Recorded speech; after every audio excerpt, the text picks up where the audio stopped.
நற்கருணையிலே எழுபவரே ஆராதனை புரிவோம்.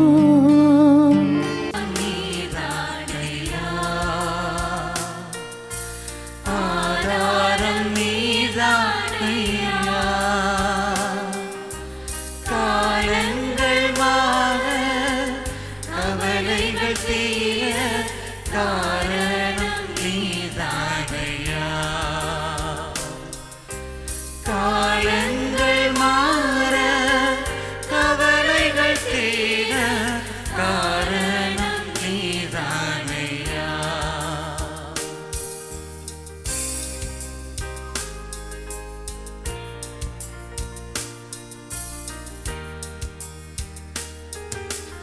உந்தனின் சாட்சியாய் வாழ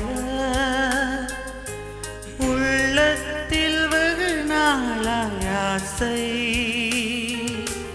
உந்தனின் சாட்சியாய் வாழ உள்ளத்தில் வெகு நாளாய் ஆசை. உம்மிடம் வந்தேன், உள்ளத்தை தந்தேன், சாட்சியாய் வாழ்ந்திடுவேன். உம்மிடம் வந்தேன், உள்ளத்தை தந்தேன், சாட்சியாய் வாழ்ந்திடுவேன். என் நிலை மாற ஆதாரம் நீதானையா, ஆதாரம் நீதானையா, காலங்கள் மாற கவலைகள் தீர காரணம் நீதானையா, காலங்கள் மாற கவலைகள் தீர காரணம் நீதானையா.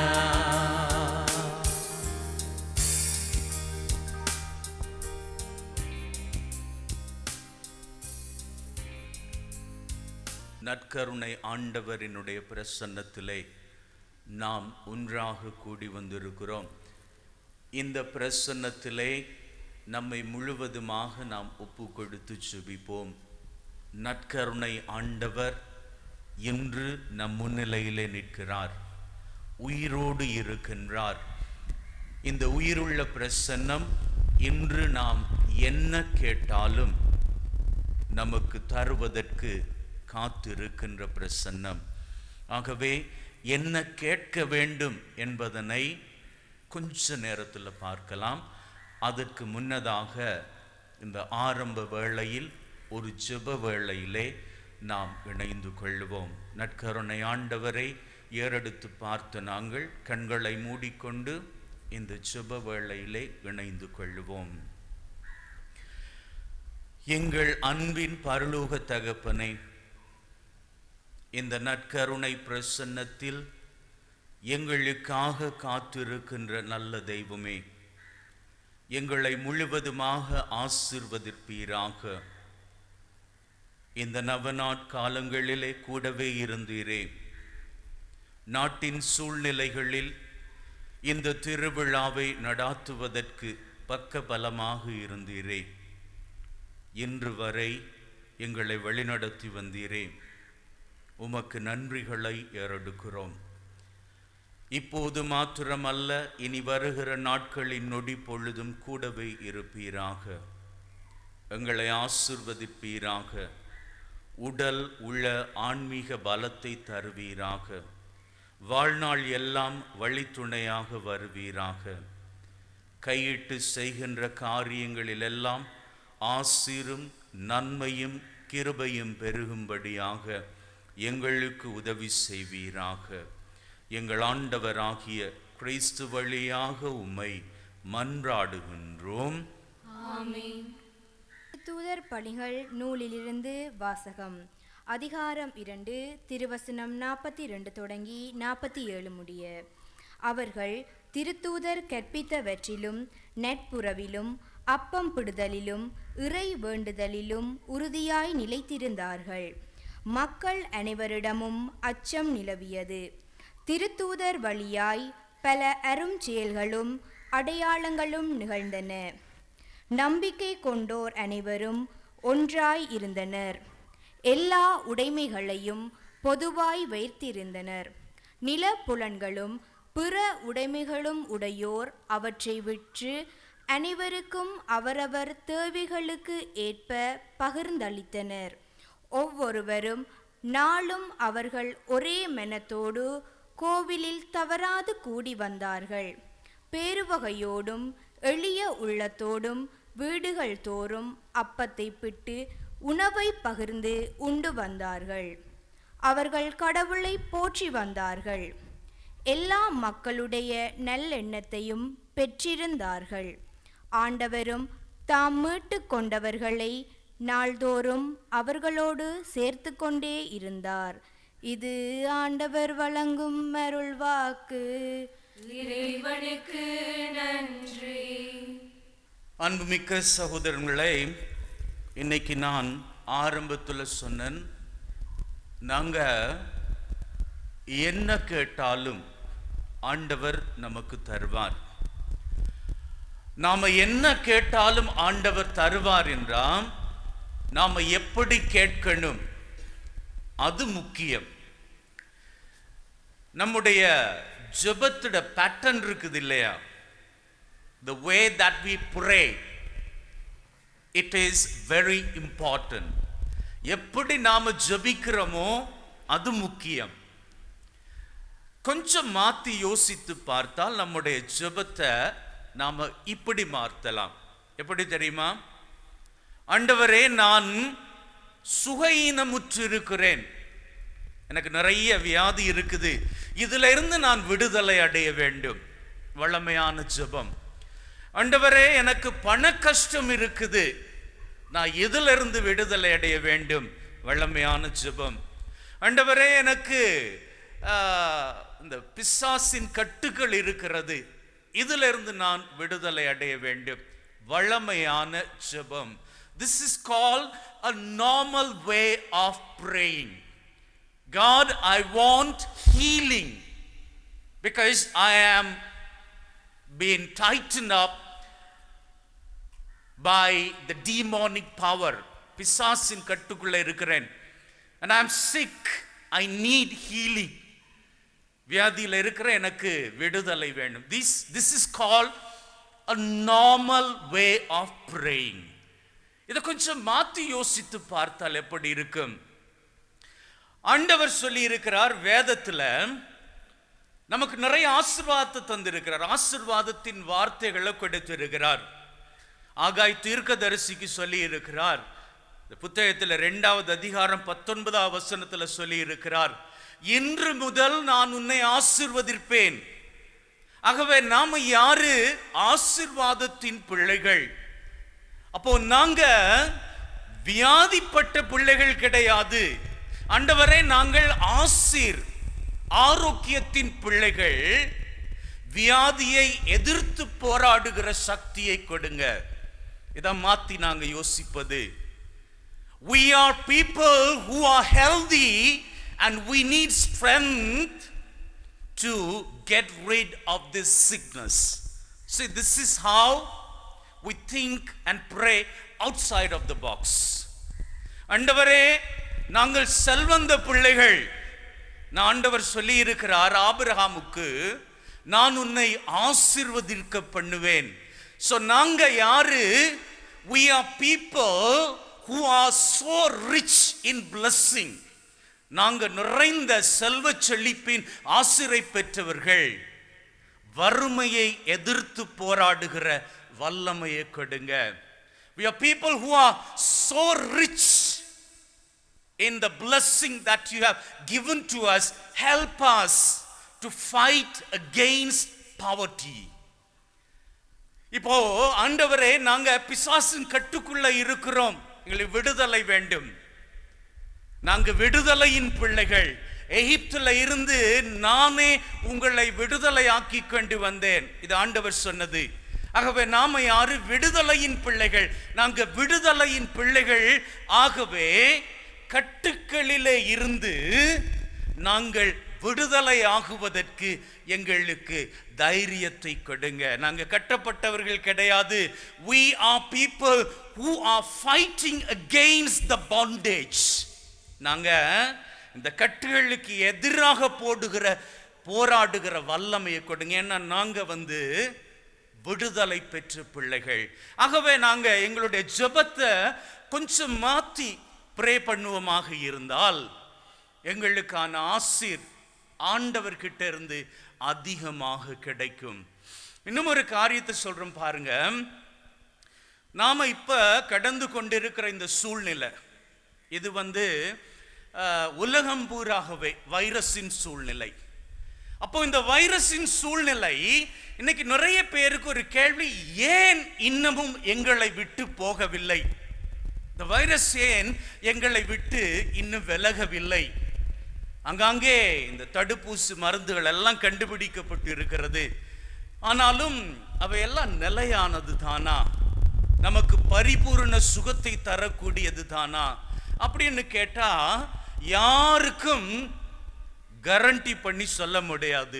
There is no guarantee that this vaccine would destroy 100% this virus called corona. இந்த கொரோனா வைரஸை இந்த தடுப்பூசி முழுவதுமாக அழித்து போடுமான்னா அதுக்கு 100% கேரண்டி கிடையாது. ஆனா இந்த வைரஸ் இது எப்போ தீர்வுக்கு வரும்? நல்லா பாருங்க. வேதத்தின் நாட்களை நாம கொஞ்சம் ஆராய்ந்து பார்ப்போமாக இருந்தால் எல்லாவற்றுக்கும் தீர்வு ஆண்டவர்கிட்ட இருக்குது. ஆண்டவரினுடைய பிரசன்னத்துல எல்லாவற்றுக்குமே தீர்வு இருக்குது. ஆனா அது எப்போ என்று யாருக்கு தெரியும்? ஒருத்தர் இப்படித்தான் நம்பிக்கை இல்லாம ஏதோ ஒரு சின்ன நம்பிக்கை தான் அவனுக்கு. பெத்சாய்தா குளத்தருகில போய் படுத்து கிடந்தான். அங்க தண்ணீர் கலங்கும் பொழுது உள்ள இறங்குனா அவனுக்கு ஆரோக்கியம் கிடைக்கும். அவனும் டெய்லி வெயிட் பண்ணான். எவ்வளவு காலம் வெயிட் பண்ணான்? 38 வருஷ காலம். அவனுக்கு அந்த 38 வருஷ காலம் முடிவில் தான் அந்த வியாதிக்கான ஆரோக்கியம் கிடைச்சது. இன்னொரு மகள் 12 வருஷ காலமாக இரத்தப்போக்கு. அவளும் எவ்வளவோ ட்ரை பண்ணாள். ஆனா அவளுக்கான நேரம் வந்ததும் அவளுக்கு அந்த விடுதலை கிடைச்சது. இன்னும் சொல்ல போனா இது ரெண்டுக்கும் உள்ள காலத்தை பாருங்க. ஒருத்தருக்கு 38 வருஷ காலம், இன்னொருவருக்கு 12 வருஷ காலம். ஆனா ஒருத்தருக்கு மாத்திரம் நொடி பொழுது. எப்படி பாருங்க, அவர் அதுக்கு தகுதியானவரா என்று கூட நாம கேள்வி கேட்கலாம். இயேசுவ சிலுவையில் அறைஞ்சிட்டாங்க. ரெண்டு பக்கத்திலே 2 கள்வர்கள். ஒருவன் நல்லவன், இயேசுவை ஏற்றுக்கொண்டான். மற்றவன் கெட்டவன், அவன் இயேசுவை ஏற்றுக்கொள்ளவில்லை. இந்த நல்ல கள்வனுக்கு எப்ப விடுதலை கிடைக்குதுன்னு பாருங்க. வாழ்க்கை பூராகவே அவனுடைய the life pattern was not a good one.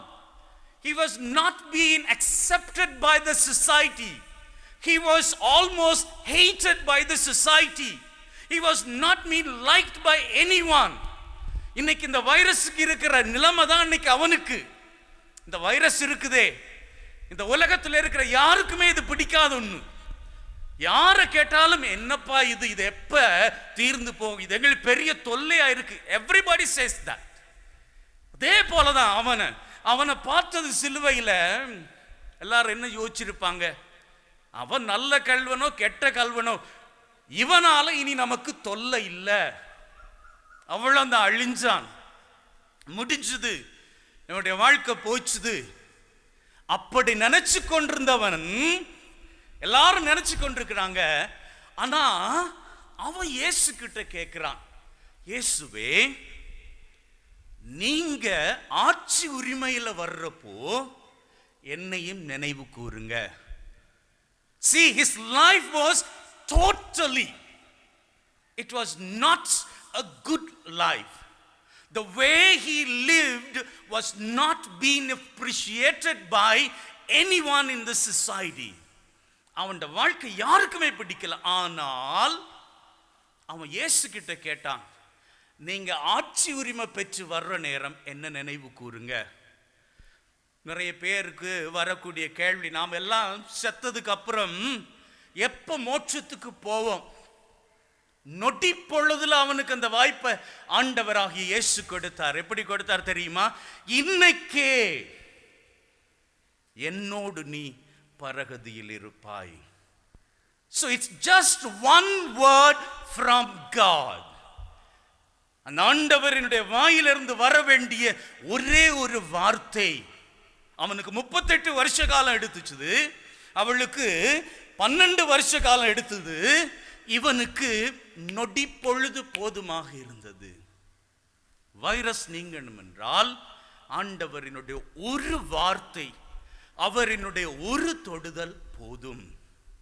அப்போ கேட்கலாம், அந்த ஒரு தொடுதலை, ஒரு வார்த்தைய இப்ப ஆண்டவர் நமக்கு பண்ணுனா என்ன? ஆமா, ஆண்டவர் நம்ம கிட்ட இருந்து ஒரு விஷயம் எதிர்பார்க்கிறார். அது என்ன அப்படின்னா பொறுமை. உங்க எல்லாருக்கும் தெரியும், ஆண்டவராகிய இயேசு கிறிஸ்து பெரிய கிரவுடுக்கு போதித்து விட்டு 5 அப்பத்தை 2 மீன்களையும் எல்லாருக்கும் கொடுத்தார். இதெல்லாம் தெரிஞ்ச புதுமை. See, you have got a life lesson from that particular miracle. Jesus was multiplying the loaves of bread and fish to more than 5,000 people. And there is a life lesson very particularly for us today.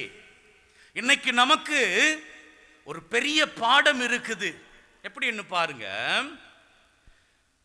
இயேசுவினுடைய பணி துவங்குவது அதிகாலையில் எந்திரிப்பாரு. எந்திரிச்சது என்ன பண்ணுவார்? போய் ஜெபிச்சுட்டு வருவார். வந்ததுக்கு அப்புறம் இயேசுவினுடைய சீடர் இவங்களை எல்லாம் கூட்டிட்டு இயேசு பணிக்கு போயிடுவார். என்ன பணி? வர்றவங்களுக்கெல்லாம் போதனை, அங்க உடல் நலமற்று இருப்பவர்களுக்கு ஆரோக்கியம் கொடுப்பார். இப்படி எல்லாம் பண்ணிட்டு அன்னைக்கு that particular day everyone was practically tired.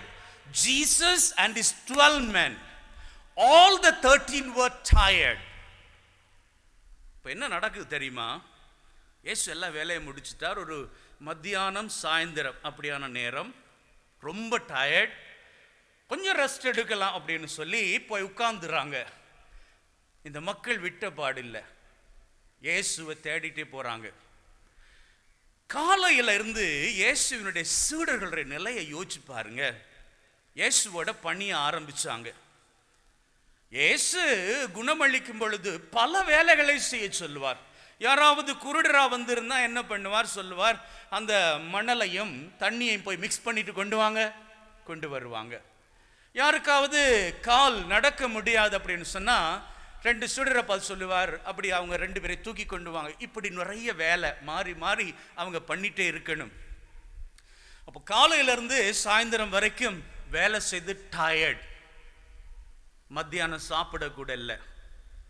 சரி, கொஞ்சம் ஓய்வெடுத்து சாப்பிடலாம் அப்படின்னு பார்த்தா மக்கள் கூடி வந்துட்டாங்க. மக்கள் கூடி வந்தா என்ன பண்றது? இயேசு அவரோட வேலையை ஆரம்பிச்சிட்டார். எல்லாருக்கும் நல்ல போதனைகள் சொல்ல ஆரம்பித்தார். வேதம் சொல்லுது, இயேசு அவர்கள யாருக்கெல்லாம் உடல் நலம் அற்று இருந்ததோ அவங்க எல்லாரையும் குணமாக்க ஆரம்பித்தார். அப்படி சாயங்காலத்திலிருந்து கொஞ்சம் லேட் ஆயிடுச்சு. இப்போ ரொம்ப டயர்ட். 12 அப்போஸ்தலர்களுக்கு டயர்ட், முடியல. இயேசு கொஞ்சம் ரெஸ்ட் எடுக்க சொல்லுவார் அப்படின்னு பார்த்தா இயேசு கூப்பிட்டு சொல்றார், இவங்க எல்லாருக்கும் சாப்பாடு கொடுங்கப்பா. அவங்களுக்கே சாப்பாடு இல்லை. இருக்கிற இடம் வேற பாலை நிலம், அங்க போய் உணவு வாங்குவதற்கு இடமே இல்லை. Still Jesus is asking them to buy food for the people. எல்லாருக்கும் வாய் கொடுங்க. என்ன செய்யறது? அந்த நேரம் பார்த்து ஒருத்தர் சொல்றார், இங்க ஒரு பையன்கிட்ட 5 அப்பமும் 2 மீன் இருக்குது. இயேசு சொன்னார், கொண்டு வாங்கப்பா. இயேசுட கையில கொண்டே கொடுத்துட்டாங்க. இப்ப சீடர்களுக்கு மனசுல ஒரு சந்தோஷம், சின்னதா ஒரு சந்தோஷம். இத பாதியா உடைச்சு தந்தா கூட எங்களுக்கு ஒரு சின்ன துண்டாவது கிடைக்கும். முதல்ல எங்களுக்கு தான் அதை சாப்பிட தருவார். அப்படி நினைச்சவங்களுக்கு அது கிடைக்கல. இயேசு என்ன பண்ணார்? அதை தொட்டு ஆசீர்வதித்து பலுகி பெருக செய்தார். அப்போ இவங்களுக்கு இப்போ ரெட்டிப்பான சந்தோஷம். சரி, 5 அப்பம் 2 மீன் இப்ப நிறைவாக பலுகி பெருகி விட்டது. இயேசு எங்களை முன்னுரிமைப்படுத்தி குறைஞ்சபட்சம் எங்களுக்கு ஒரு ரொட்டி துண்டாவது, ஒரு மீன் துண்டாவது தருவார் அப்படின்னு பார்த்துட்டு இருக்கிற நேரத்தில் இயேசு சொல்றார், இதை கொண்டு போய் எல்லாரும் கொடுங்கப்பா. எவ்வளவுக்கு பொறுமை வேணும்! காலையிலிருந்து இயேசுவோட வேலை செய்றாங்க, மதியம் சாப்பிடல, ரொம்ப டயர்ட், முடியாத சூழ்நிலை, வயிற்று பசி தாங்க முடியல. அதுல ஒரு துண்டு கூட இயேசு அவர்களை பார்த்து சாப்பிட சொல்லல. பொறுமைக்கு மேல பொறுமை வேண்டும். ஆனா பொறுத்தாங்க. அவங்க பொறுத்து இருந்தபடியினால் வேதம் சொல்லுகிறது பாருங்க, அது அருமையா கொண்டு வந்து வேத ஆசிரியர் முடிக்கிறார். எப்படி தெரியுமா? எல்லாரும் வயிறார உண்ட பிறகு எஞ்சிய துண்டுகளை எத்தனை கூடை நிறைய எடுத்தாங்க தெரியுமா? ஆளுக்கு ஒரு கூடை நிறைய, 12 கூடை நிறைய. 12 அப்போஸ்தலர்களும் ஒரே ஒரு அப்பத்துண்டும் ஒரே ஒரு மீன் துண்டும் தான் எதிர்பார்த்தாங்க. ஆனா அவங்களுக்கு கிடைக்கல. பொறுத்திருந்தாங்க. கடைசியில கிடைச்சது ஒரு அப்பத்துண்டு இல்ல, கூட நிறைய அப்பமும் மீன்களும். நாம பொறுத்திருப்போம். இன்னும் வைரஸ் போகவில்லை தான், இன்னும் சரியான வேக்சின் வந்துருச்சான்னு தெரியவில்லை தான். ஆனா பொறுத்திருப்போம், காத்திருப்போம். இதா இருக்கிறாரே நட்கர்ன் ஆண்டவர், அவரை கெட்டியா பிடிச்சுட்டே இருப்போம். ஒரு நாள் வரும், அன்னைக்கு நீங்க பாருங்க, இந்த வைரஸ் இந்த உலகத்தை விட்டே போகும் பொழுது நமக்கு கிடைக்கிற ஆசிரியர் இருக்குதே, நாம எதிர்பார்த்த ஆசிரியரும் பார்க்க பெரிய ஆசிரை ஆண்டவர் நமக்கு தந்து நம்முடைய வாழ்வை அப்படி உயர்த்தி விடுவார். ஆகவே அந்த ஆசிரை நாம் பெற்றுக்கொள்வதற்காக பொறுத்து கொள்வோம். இப்பொழுது கூடுமானவர்கள் விரும்பினா எழும்பி நிற்கலாம். நான் ஒரு சிறிய ஜெபம், அந்த ஜெபத்தின் பின்னர் உங்களுக்கு நற்கருணை ஆண்டவரினுடைய ஆசிரை மாண்புயரை பாடிவிட்டு ஆசீர் கொடுப்பேன். இப்பொழுது நான் ஜெபிக்க போகிறேன். உங்களுக்காக இங்கே இருக்கக்கூடிய எல்லாருக்காம் ஜெபிக்க போகிறேன். விருப்பமாக இருந்தால் எழுந்து நிற்கலாம், அல்லது நீங்க இருக்கிற இடத்துல அப்படியே உட்கார்ந்து கொள்ளுங்கள். எங்களை நேசிக்கிற அன்பின் பரலோக தகப்பனை இறைவா, இந்த வேளையிலே நற்கருணை ஆண்டவரினுடைய பிரசன்னத்திலே நாங்கள் ஒன்றாக கூடி நிற்கிற இந்த வேளையில் எங்களினுடைய நிலை என்ன என்பதனை உணர வைத்திருக்கிறீர். நாங்கள் ஆரோக்கியத்தின் பிள்ளைகள், வியாதியை எதிர்த்து போராடுகிற சக்தியை கொடுங்க. நாங்கள் ஆசீர் பெற்ற பிள்ளைகள், செல்வ செழிப்பின் பிள்ளைகள், வறுமையை எதிர்த்து போராடுகிற வல்லமையை கொடுங்க. நாங்கள் விடுதலையின் பிள்ளைகள், கட்டுக்களை அறுத்தறிகின்ற வல்லமையை எங்களுக்கு கொடுங்க. எங்களுடைய வீட்டிலும் சரி, வாழ்விலும் சரி, நீர் தந்து வைத்திருக்கக்கூடிய ஆசீர் மாபெரும் பெரியது. அந்த ஆசீரை எல்லாம் நாங்கள் அன்றாடம் சுவைத்து கொண்டு இருக்கிறோம்.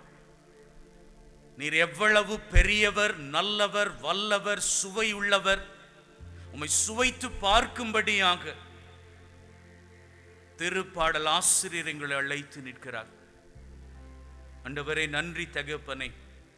இதனால் வரை எங்களை நீர் வழிநடத்தி வந்திருக்கிறீர். பலவிதமான சவால்களை தாண்டும்படியாக கிருபை செய்திருக்கிறீர். குடும்பத்தில் ஆங்காங்கே சின்ன சின்ன மனக்கசப்புகள் இருந்தாலும் இன்னைக்கு வரைக்கும் கணவன் மனைவியாக நாங்கள் எங்களுடைய திருமண நாளை திரும்பி பார்க்கிறோம். 5 வருடம், 10 வருடம், 20 வருடம், 25 வருடம் அப்படி தாண்டி வந்து இருக்கிறோம். நன்றிகளை ஏறெடுக்கிறோம் அப்பா. எங்க வீட்டில எல்லாம் எவ்வளவோ வியாதி இருந்தாலும் இந்த வியாதியெல்லாம் தாண்டி கொண்டு நாங்க இன்னைக்கு வரைக்கும் உம்முடைய ஆசீரால் வாழ்ந்து கொண்டிருக்கிறோம். அதற்கு நன்றி. இந்த நேரத்தில் ஆண்டவரே, யாரெல்லாம் மருந்து மாத்திரைகள் உட்கொள்வார்களோ அவர்களுடைய மருந்து மாத்திரைகளை எல்லாம் நீர் ஆசீர்வதிக்கும்படியாக உறங்கி வருவீராக. பரிசுத்தமுள்ள ஆண்டவரே, உம்முடைய வல்லமையின் கிருபை, ஆசீரின் கிருபை, ஆவியானவரின் கிருபை இந்த மருந்து மாத்திரைகள் மீது இறங்கி வரட்டும். இதனால் வரை இந்த மருந்து மாத்திரைகளுக்கு இருந்த அந்த வல்லமை இனிமேல் அதிகரிக்கட்டும். ஏன்னா இனிமேல் இந்த மாத்திரைகளை உண்ணுகிற பொழுது அதற்குள்ளே இருக்க போவது உம்முடைய சக்தி. சீக்கிரமாக உடலிலே ஆரோக்கியத்தை கொடுங்க. உம்முடைய வல்லமையினால் இந்த இடத்துல இருக்கிற எல்லாரையும் நிரப்புங்க. பரிசுத்த ஆவியானவரே, எல்லார் மீதும் வந்து இறங்குவீங்களாக. We're just praying for the Holy Spirit to come and feel each and everyone present here. Let everyone feel the presence of the Holy Spirit. Let the fire of the Spirit fill everyone present here. God, Heavenly Father, we are so grateful for this evening, because this evening is so wonderful. You are here present today with us. அன்பின் பரலோக தகப்பனே, இந்த மாலை வேளைக்காக உமக்கு நன்றிகளை ஏறெடுக்கிறோம். ஏன்னா நீர் எங்களோடு இந்த இடத்துல இருக்கிறீர். உங்களுக்கு என்னெல்லாம் தேவையோ எல்லாவற்றையும் ஒப்புக்கொடுங்க. ஆனா மறந்துட வேண்டாம், நீங்க ஒப்புக்கொடுத்து ஜெபிக்கும் பொழுது ஆண்டவர் உங்களுக்கு தந்த ஆசீரின் வார்த்தைகளை அவருக்கு ஒப்புக்கொடுங்க. ஆசீரின் வார்த்தைகளை வைத்துக்கொண்டு உங்கள் தேவைகளை ஒப்புக்கொடுங்க. என்னென்ன தேவைகள் இருக்கிறது எல்லாவற்றையும் ஒப்புக்கொடுங்க. வியாதியிலிருந்து விடுதலை, கட்டுக்களில் இருந்து விடுதலை, தீமையான காரிய பழக்க வழக்கங்களிலிருந்து விடுதலை, குறைகளில் இருந்து நிறைவுக்கு வர வேண்டிய சூழ்நிலை, வெளிநாட்டு பயணங்கள், திருமண பந்தங்கள், சரியான வரன் கிடைக்கவில்லை, என்ன வேணும் கேளுங்க.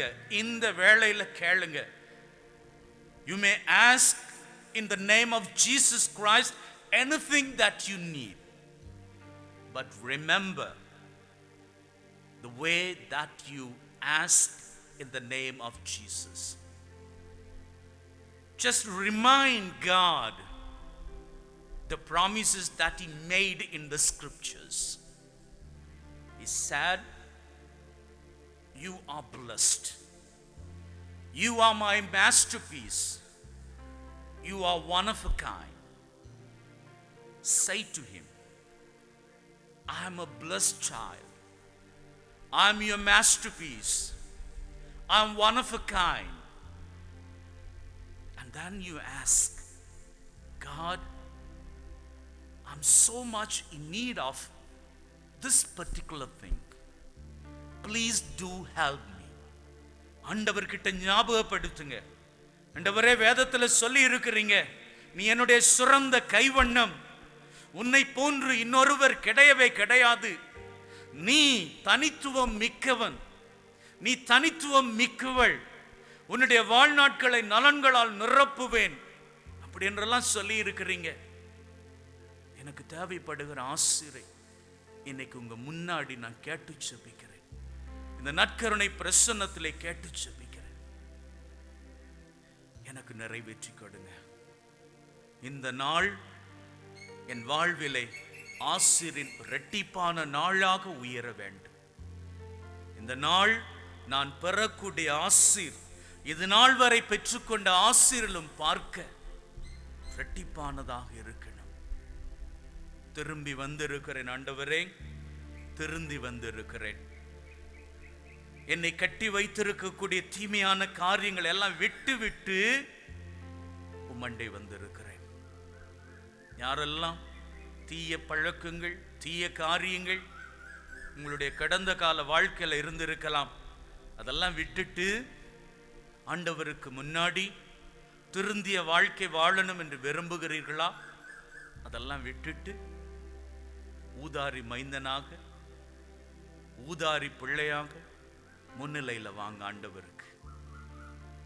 இது நாள் வரை அந்த மகன் பெற்றுக்கொண்டிருந்தானே ஆசீர், அது குறையவே இல்லையே. அந்த ஆசீர் அப்பா வீட்டுல நிறைவாத்தானே இருந்துச்சுது. அவன் தான் அப்பா விட்டு போனான். ஆனா அவன் திரும்பி வந்ததும் அவனுக்கு கிடைச்ச ஆசீரை பாருங்க, இரட்டிப்பான ஆசீர். ஆகவே இரட்டிப்பான ஆசீர் வேண்டுமா? இரட்டிப்பான ஆரோக்கியம் வேண்டுமா? இரட்டிப்பான நன்மைத்தனம் வேண்டுமா? இரட்டிப்பான சந்தோஷம் வேண்டுமா? உங்க வீட்டுல நிம்மதி வேண்டுமா? நீங்க நினைத்த காரியங்கள் உங்களுக்கு நடக்க வேண்டுமா? கைகூடி வர வேண்டுமா? விட்டு வர வேண்டியவைகளை விட்டு விடுங்கள். ஆண்டவர் ஆசீரை நிறைவாக பெற்றுக்கொள்வீர்கள். ஹல்லேலூயா, ஹல்லேலூயா, ஹல்லேலூயா. முழந்தால் படியிட்டு மாண்புயரை பாடல் பாடி நற்கருணை ஆண்டவரின் ஆசீரை பெற்றுக்கொள்வோம்.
வானக உணவை அவர்களுக்கு கொடுத்தருளினீ. சகல மதுர இன்பமும் உண்டாயிருந்தது. ஜெபிப்போமாக. ஆண்டவராகிய இயேசு கிறிஸ்துவை இந்த வியப்புக்குரிய திருவருட்சாதனத்தில் உடைய திருப்பாடுகளின் நினைவை எங்களுக்கு விட்டு சென்றீரே. முது திருவுடல் திரு இரத்தம் இவற்றின் மறைபொருளை வணங்கும் நாங்கள் உம்முடைய மீட்பின் பலனை இடைபடாமல் அனுபவிக்க அருள் புரி. தந்தையாகிய இறைவனோடு தூயாவியின் ஒன்றிப்பில் என்றென்றும் வாழ்ந்து ஆட்சி செய்கின்ற உம்மை மன்றாடுகின்றோம்.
இந்நாள் வரை என் வாழ்விலே இந்நாள் வரை என் வாழ்விலே நீர் செய்த நன்மைக்கே ஆஹா எண்ணில் அடங்கா ஸ்தோத்திரம் தேவா என்றென்றும் நான் பாடுவேன்.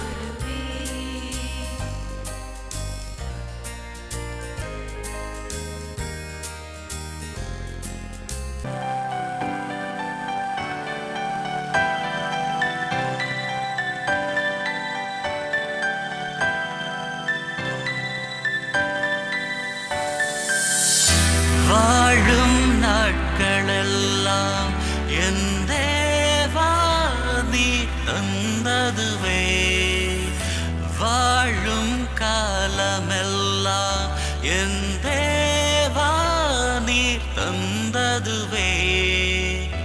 என்னை விட்டு நீர் விலகுவதில்லையே, கைகள் நழுவி விட்டு விடவில்லையே. என்னை விட்டு நீர் விலகுவதில்லையே, கைகள் நழுவி விட்டு விடவில்லையே. நல்ல கருணையே நற்கருணையே உம்மை வணங்குகின்றேன், மண்டியிடுகின்றேன். வாழும் நாட்களெல்லாம் என் தேவா நீ தந்ததுவே.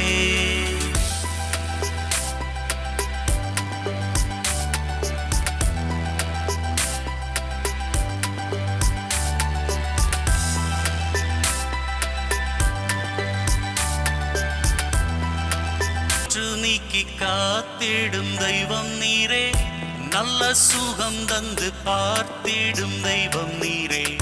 துன்ப வேளையில் அருகினில் அமர்ந்தன்னை சொந்த நிழலாய் சேர்த்து நடத்திடுவீர். தீங்கு வேளைகள் அருகில் அமர்ந்து என்னை சட்டை மறைவுக்குள் காத்து கொள்ளுகிறீர். வானதூதர் கூட்டம் சூழ செய்து வரும் இடர்கள் தடுத்து நிறுத்துகிறீர். என்னை விட்டு நீர் விலகுவதில்லையே, கைகள் நழுவி விட்டு விடவில்லையே. என்னை விட்டு நீர் விலகுவதில்லையே, கைகள் நழுவி விட்டு விடவில்லையே. வாழும் நாட்களெல்லாம் என் தேவா நீ தந்ததுவே, வாழும் காலமெல்லாம் என் தேவா நீ தந்ததுவே.